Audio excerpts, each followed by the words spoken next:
Oleh sebab itu, kalau kita menuntut mana bukti asli, otentik makamnya Imam Ahmad Al-Albah, mereka nggak akan bisa menemukan. Karena palsu. Makam Imam Al-Muhajir, Imam Ahmad Al-Muhajir di Usaizah itu palsu. Mohon maaf. Berdasarkan apa? Berdasarkan kitab manuskrip yang ada. Biasa membuat bikin makam palsu kan terbiasa juga dari ada dasar kitabnya An-Nahrul Maurud. Tidak hanya itu, sejak dulu memang seperti itu. Karena mungkin bingung, wes enake mungkin baik. Gitu. Ronsen fil kashfi wal qoro ini. Jadi dengan yes, ini ya pantasnya ini. Nah, ini nggak bisa dibantah karena di dalam buku yang dicetak 8 timnya di Hanif Alatus itu menyebutkan hanya Al-Jauharus Syafaf, tidak mencantumkan manuskrip Fathur Rahimir Rahman, yang mana Habib Umar bin Abdurrahman Sahibul Hamro itu sangat gamblang. Tahun 889 Hijriah, setelah meninggalnya Imam Ahmad Al-Albah Al-Muhajir 345 itu, selama 544 tahun makam itu tidak ditemukan di mana letak aslinya. Walam yu'raf al-an maudhi'u qabrihi. Yang paling jelas ini. Kalau Al-Jauharus Syafaf ini enggak jelas. 889 ini lebih jelas.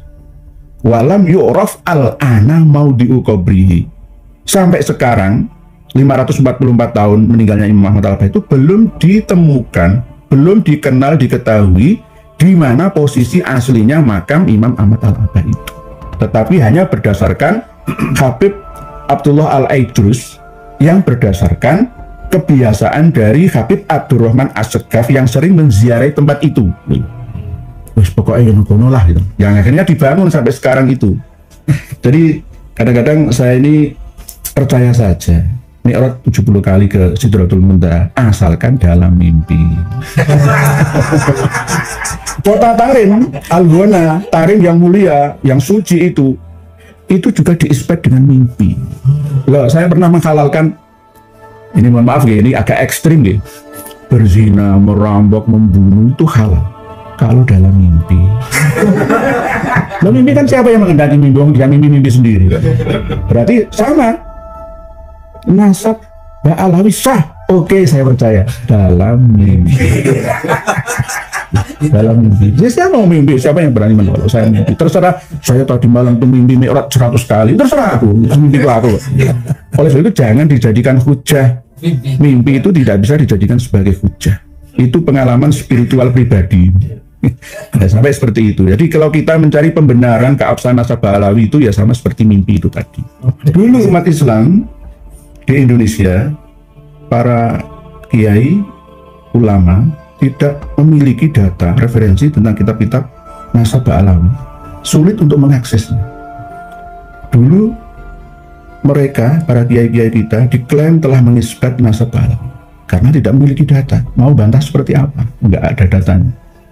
Nah, sekarang berbeda. Data itu telah kita buka bersama ke publik bahwa keabsahan nasab Ba'alawi harus dirubah menjadi batalnya nasab Ba'alawi karena berdasarkan kaul jadid ini setelah ditemukan data itu. Jadi kita tidak membatalkan atau menghukumi dosa kiai atau ulama-ulama kita yang dulunya percaya kepada keabsahan nasab Ba'alawi nyambung sampai nabi kita. Tidak kita salahkan karena tidak berdasarkan data. Sekarang kita sudah punya data semua dan insya Allah 200-an kitab beserta manuskripnya sudah kita pegang. Dan ini sebagai bukti jika kita berfatwa apapun itu harus ada dasarnya, tidak hanya husnuzon, asumsi atau interpretasi saja, karena semua ini akan dipertanggungjawabkan di hadapan Yang Maha Kuasa. Kalau ingin lebih simpel ya, saya ambil sampel. Kalau 5 kitab karya ulama besar Yaman itu benar-benar mengisbat Alwi bin Ubaidillah bin Ahmad Al-Albah, maka saya akan taslim, saya akan menyerah, dan saya akan balik menyerang Kiai Haji Nahdlatul Utsman dan akan berkhianah dengan Raden Haji Umar. Seandainya ada 5 kitab. Pertama, As-Suluk fi Tabaqatil Ulama wal Muluk, temukan Alwi yang menjadi saudaranya Jadid bin Abdullah. Yang kedua, Tuhfatuz Zaman fi Tarikhi Sadatil Yaman. Semua ulama-ulama orang-orang terkenal, sadah-sadah yang ada di Yaman mulai dari Oman sampai Aden, sampai Taiz, sampai San'a, sampai Hudaidah, semua direkam dalam kitab Tuhfatuz Zaman. Nomor 3, kitab Tobaqat Sulahail Yaman. Orang-orang saleh, orang-orang Yaman semua dicatat, tapi nggak ada Alwi bin Ubaidillah bin Ahmad Al-Abbah. Yang keempat, kitab Tobaqatul Khawas Ahli Sidqi wal Ikhlas. Ini juga jelas tidak ada. Terus yang kelima ini ada kitab yang biasa lebih mudah dijumpai ya sebenarnya di negeri ini.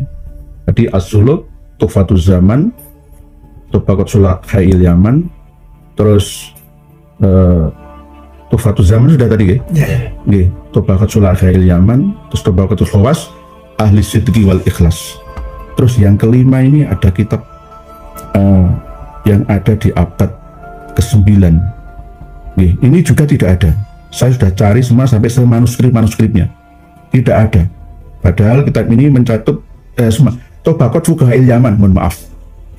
Tobaqat Fuqahail Yaman, As-Suluk fi Tobaqatil Ulama wal Muluk, Tuhfatuz Zaman, Tobaqat Sulahail Yaman, dan Tuhfatuz Zaman.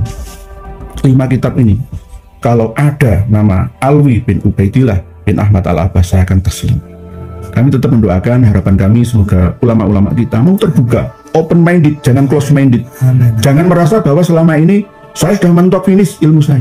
Tolong 5 kitab Tobaqat Fuqahail Yaman, As-Suluk fi Tobaqatil Ulama wal Muluk, Tobaqat Sulahail Yaman, Tuhfatuz Zaman fi Tarikh Sadatil Yaman, Tobaqatul Khawas Ahli Sidqi wal Ikhlas.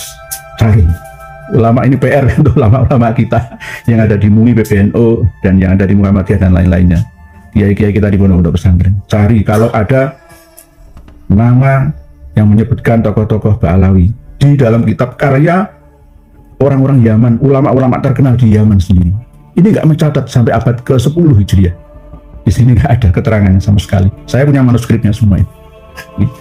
Demikian. Baik. Alhamdulillahirrabbilalamin, akhirnya kita sudah bersama-sama menyimak, menyaksikan dan juga mendengarkan sebuah diskusi atau podcast di channel resmi Rhoma Irama, yang mana podcast antara Rhoma Irama dan Kiai Ihya mengenai nasab Ba'alawi, apakah nasab Ba'alawi bersambung kepada Rasul atau tidak, dibahas pada podcast tersebut. Dan kalau kita mendengarkannya dari awal sampai akhir, insya Allah kita akan mendapatkan poin-poin yang disampaikan oleh kedua pihak, yaitu antara Rhoma Irama dan Kiai Ihya. Jadi bagaimana tanggapan para netizen yang budiman? Silahkan tulis di kolom komentar dengan kata, dengan kalimat yang baik, sopan dan juga santun. Dan untuk Anda yang baru bergabung di channel ini, jangan lupa dukung dengan cara subscribe, di like, di komen, dan di share, agar kalian tidak ketinggalan video-video terbaru dari channel ini. Dan kami ucapkan terima kasih untuk Anda yang sudah menonton videonya dari awal sampai akhir, dan juga yang sudah bergabung pada channel ini. Semoga apa yang kita lihat, apa yang kita dengarkan pada channel yang sudah ditayangkan pada channel ini mendapatkan ilmu yang barokah, mendapatkan ilmu yang bermanfaat. Amin amin ya rabbal alamin. Mungkin cukup sekian, mohon maaf apabila banyak sekali kekurangan dan kekhilafan. Akhirnya wassalamualaikum warahmatullahi wabarakatuh.